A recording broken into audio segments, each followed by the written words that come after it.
everybody. It's Tony George along with the old quarterback himself, Sean Salisbury, host of the Sean Salisbury Show over there on iHeartRadio. And, of course, a great follow on Twitter at Sean Unfiltered. And we're talking, he's down in Houston, and we're talking some Texas football. Talk about grabbing defeat from the jaws of victory last week. And I know you know Sarkisian a little bit and this, that, and the other. But the Red River War is always one of those coin flip ball games down to the wire, it seems, anymore, Sean. And Oklahoma replaced their quarterback and came back and just spanked them there in the last, 2 quarters of the game. Now they got to go back to Austin and play an undefeated Oklahoma State team that people are saying might be a false 5-0. I'm not buying that at all. I had Oklahoma State last week against Baylor laying the 3, but at the end of the day here at Texas at home, off this loss, 5.5-point favorite to an unbeaten Oklahoma State team, Sean, and the total is 60 here.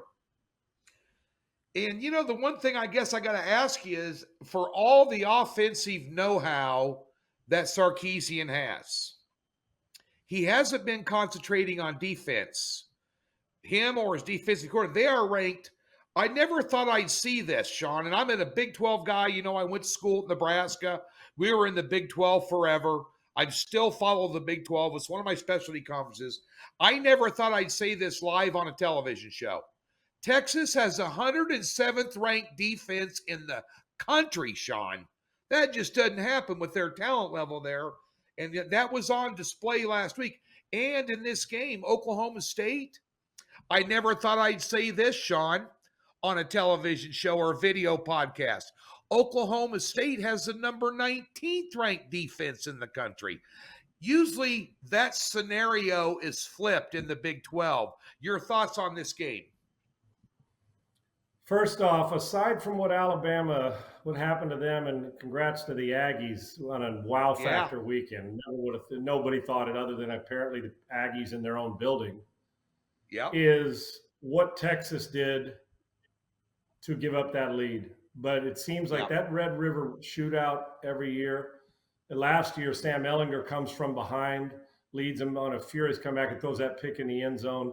It is. Yeah. You're not into much. Speaking of boredom, we're not in our other video. We talk about you're not going to see much boredom in the Red Sox, the Astros. You don't see much boredom in Big 12, let alone when the Red River at Texas and Oklahoma get together. And you won't see boredom this week. Now, Tony, you mentioned the we don't ever have Big 12 teams. West Virginia is the one that kind of hovers there normally. Big 12 teams in the top 20 in defense in America. I'm with you, though. I don't think Oklahoma State's fake.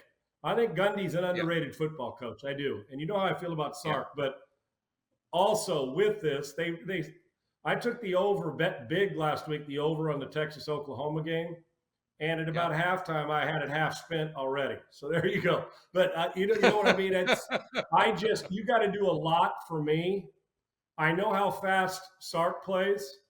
And Casey Thompson's really playing well. I know what Gundy wants to do. Gundy now is going to try to reverse it, and I would imagine play faster too, knowing more points we can score. Because regardless how good your defense is, Texas is going to score. Bijan Robinson's a hell of a player. Casey Thompson knows how to do it. And Sark's pissed from last week, and you know this. So, again, this is probably the first time I've picked in our 2 videos of at least on a Wednesday, where the over-under part of it intrigues me more in the game, because I don't trust that Texas is going to respond yet, even at home. And I don't trust that Mike Gundy's team can stop Texas from scoring. So I'm like, and backdoor covers in the Big 12 seem to be a regular occurrence. So I'm out. At least that's the way it feels with the naked eye, without the analytics and metrics in front of me. I like the over in this until every time I pick it, but one time the entire year, and probably in the last 2 years. The over in the Big 12 is usually a pretty winnable bet, no matter how good Oklahoma State's playing defense. Both offenses will score enough. I think this is like a 31. You said it's 60. This is like a 31-30 type game. I do, and and I'm not quite sure how Texas is going to respond. But this is huge for Oklahoma State to get to 6-0, doing this on the road. National respect will start to come, and we're having a wacky season, so you never know what comes from it. I do like the over in this football game. Not near as much as you saw last week. Low 60s, barely, but I'm taking the over, and it may take a fourth quarter touchdown late to get to it, but I like it. And don't even ask me who's going to be the team scoring it to win, because I don't know which Big 12 team showing up. I know that that Texas better recognize that Gundy's bringing defense to town, and they're not BSing right now, man. Well, a couple of things come to mind here. Number one is I'm going to take Oklahoma State plus the 5.5. I think that's too many here. Fair. And I'm going to tell you, I'm going to tell you why. This running back that Texas has is a phenom. He's a hell of a running back, Robinson. This guy's got NFL written all over him. He may be the best in the country. I don't mean this now. Brian Robinson with Alabama is pretty studly too, as always. But Bijan Robinson may very well now be not only a Heisman front runner, but one of those guys. But he's as good. He's running the ball about as well as anybody in America, Tony. I didn't mean to interrupt. Yeah. No, that's okay. You just reiterating my point. Oklahoma State's 11th against the run in the country. Now, who they played? Well, I'll tell you who they played. They beat Missouri State in their opener. Everybody's got the weak sister layup game. Okay. Missouri State's not a bad team either, by the way.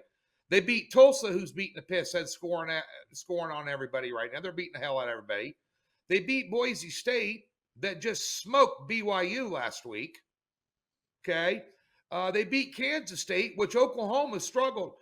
Kansas State pounded Stanford. Oklahoma had all their hands full with them 2 weeks ago. Kansas State. Right. Oh, they beat Baylor, who right now is a 6.5-point favorite over BYU. They beat some good football teams here, and they beat them playing good, sound, fundamental football. And then you throw in the fact that Mike Gundy has been a thorn in Texas's side since day frickin' one. He always gives them a ball game, and he's given them ball games without any defense.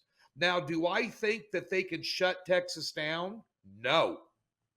But I don't think Texas can shut them down either, which lends credence to what Sean's saying here, on this over. Because you look at the defensive numbers of Baylor, it's going to go way under.